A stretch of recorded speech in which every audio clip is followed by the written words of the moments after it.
A paz do Senhor Jesus.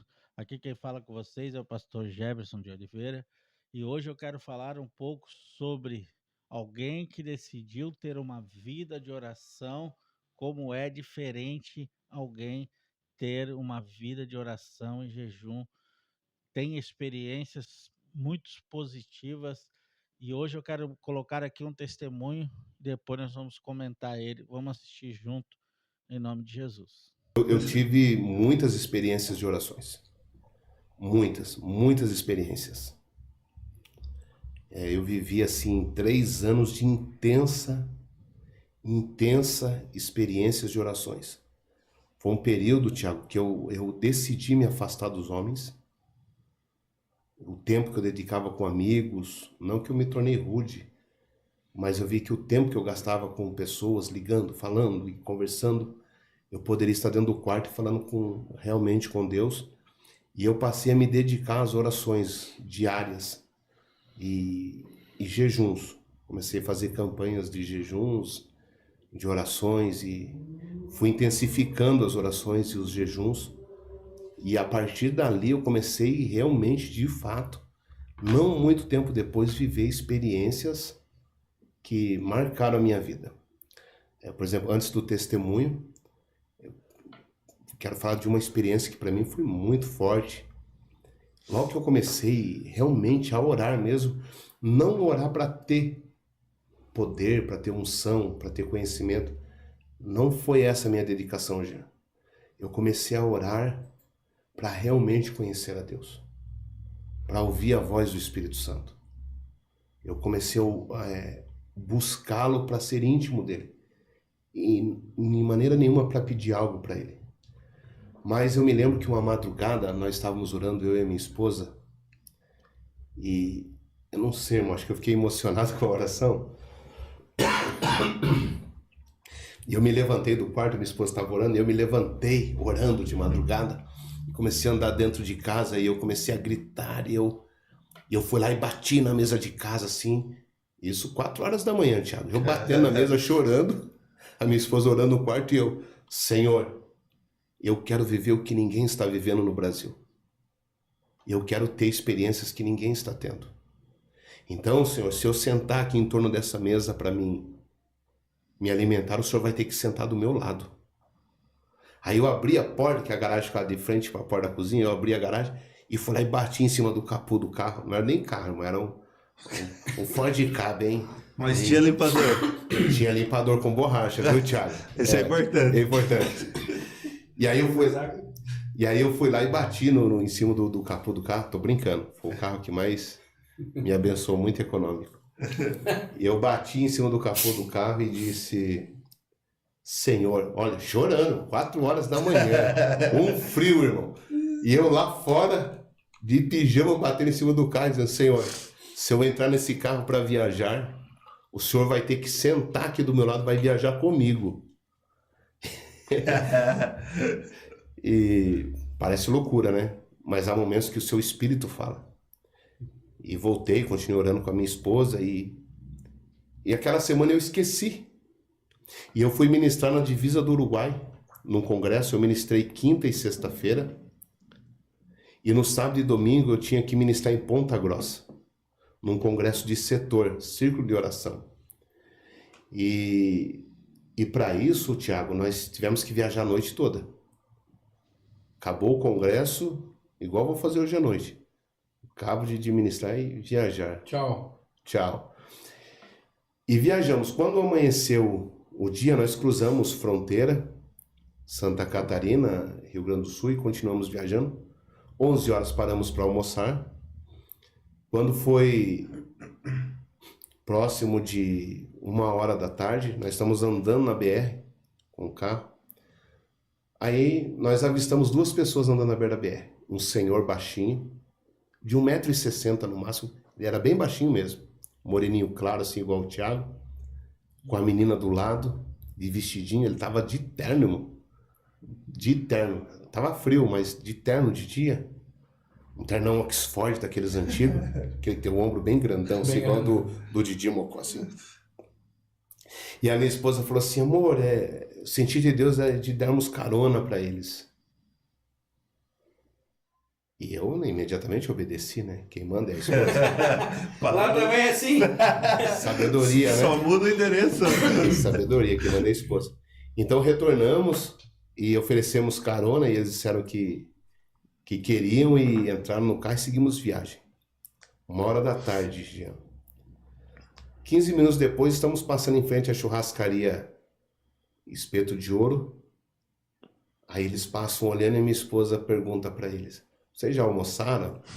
Não, não almoçamos. Aí minha esposa: paga almoço para eles, amor. Você imagina quanto que é o almoço no Espeto de Ouro, né? Nós tínhamos almoçado num restaurante comum. E aí, mediante a resposta da menina que estava com fome, paramos. E eles almoçaram, se alimentaram bem. Tinha até aquela picanha que vem com queijo derretido, sabe? Espeto corrido. Que Mas nojo. hoje eu não como, né? E eles se alimentaram muito bem, pegaram aguinha com gás e seguimos viagem. Estou falando de experiência de orações. Que eu passei a viver experiência de orações quando eu comecei a me aprofundar nas orações. E aí, eu estava de tênis, calça jeans, camiseta, o rádio do carro queimado. Eu perguntei para o senhor está indo aonde? Ele falou assim: o senhor pode me deixar no trevo ali. É uns 20 quilômetros para frente. Eu disse: não, senhor, o senhor está indo aonde? Aí ele me disse assim, sem saber que eu era cristão, ele me disse assim: não, eu estou indo pregar num ponto de pregação da Assembleia de Deus na fazenda. Aí, como eu estava vestido à paisana, camiseta, calça jeans, né, não estava social, eu falei para ele assim, dando uma de João sem braço. Eu falei: o senhor é da Assembleia de Deus? Ele disse: sou. E ele fala assim: eu sou da Assembleia. Era breia mesmo. E eu falei: o senhor é pregador? Ele falou: sou pregador. Inclusive, Deus me deu uma mensagem para pregar lá. Ele arrancou um papel assim do bolso e mostrou com a mão.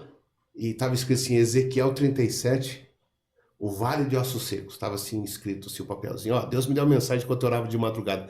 E eu falei para ele: querido, como é que esse negócio de orar e Deus fala, como é que é isso? Dando uma de João sem braço, você vê como que... Buscando uma experiência, né? Uma resposta, talvez, de Deus.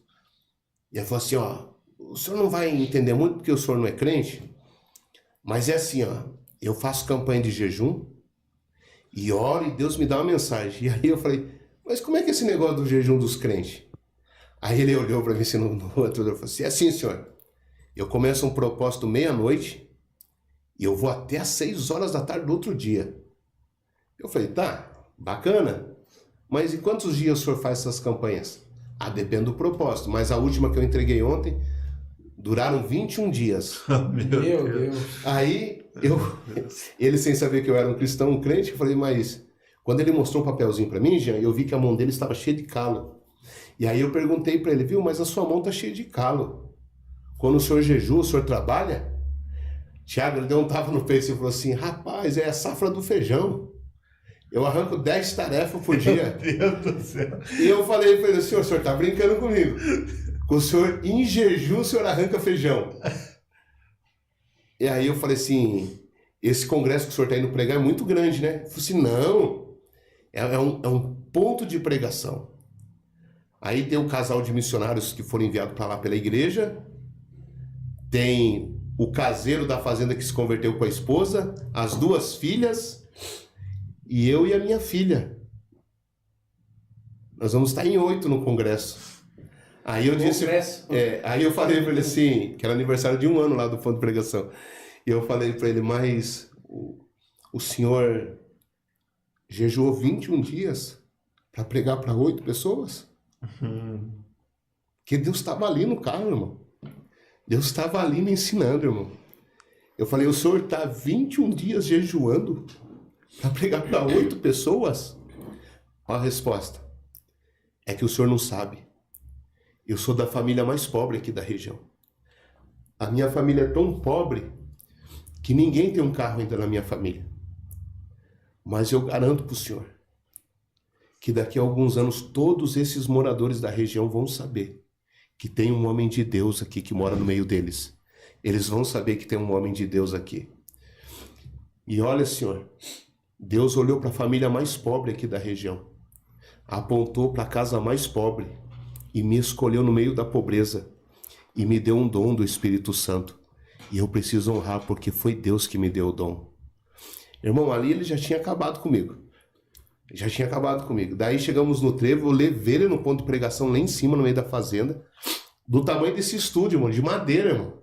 A igrejinha tava lá, Assembleia de Deus. Tá lá. Aí deixei ele, entrei no carro, me despedi, não falei que eu era crente.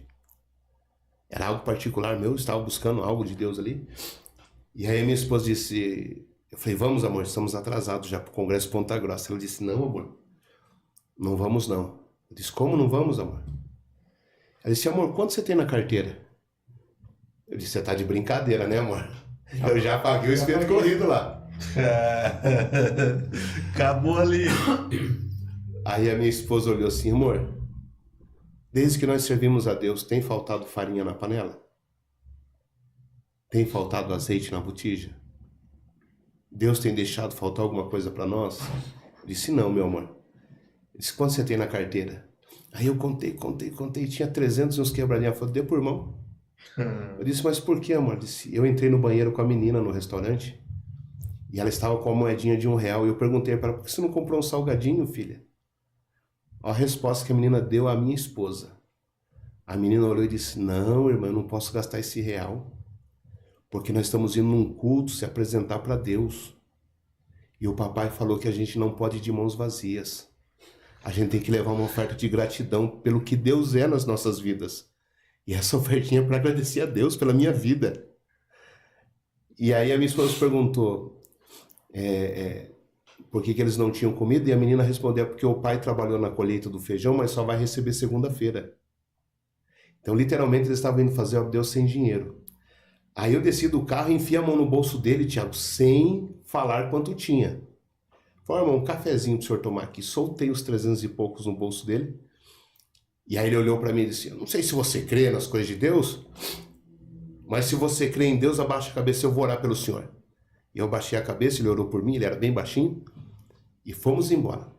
Chegamos em Ponta Grossa, no setor, 7h30 da noite, tomamos banho no banheiro da igreja, entramos no culto 8h10, quando eu fui ajoelhar, o pastor falou assim, não, irmão, o senhor vai orar na tua casa, irmão, agora já é 8h10, é horário do pregador pregar. Dá o microfone aqui pro pastor. Passou para mim, e eu, 8h10, cumprimentei a igreja com a paz do Senhor. Quando eu falei, irmão, abra a sua Bíblia, lá no meio da igreja, levantou uma irmã de cabelo branco em profecia e gritou, homem, tem me desafiado nas orações das madrugadas. Há 7 dias atrás, às 4h07 da manhã, você me desafiou dentro da tua casa e me disse, se eu sentar em torno da mesa, Senhor, o Senhor vai sentar do meu lado para comer comigo. Eu sentei contigo na mesa hoje, homem, e comi contigo. Tu me desafiaste quando bateste no carro e disseste, se eu entrar no carro para viajar, Senhor, o Senhor vai sentar do meu lado. Eis que eu te digo que eu entrei no teu carro nesse dia e viajei contigo. Porquanto fizeste a um dos meus pequenos, a mim o Senhor me fizeste. Coloca uma porta aberta diante do teu ministério, que ninguém vai fechá-la no Brasil. Assim diz o Senhor. Meu Deus. E eu vi que eu tinha tido experiências com Deus, que para mim, simples, mas que para mim mudaram a minha vida. Então foram essas experiências que me conduziram. Glória a Deus. Como é bom a gente se separar para uma vida de oração e jejum com Deus quando a nossa intenção é boa. Depende muito da nossa intenção. A nossa intenção tem que ser maravilhosa. A nossa intenção tem que ser boa para que o nome do Senhor seja glorificado. Nós precisamos que você entenda que Deus possa fazer algo sempre positivo em nós, não somente através de nós, porque hoje as pessoas decidem que querem somente através de nós. Não.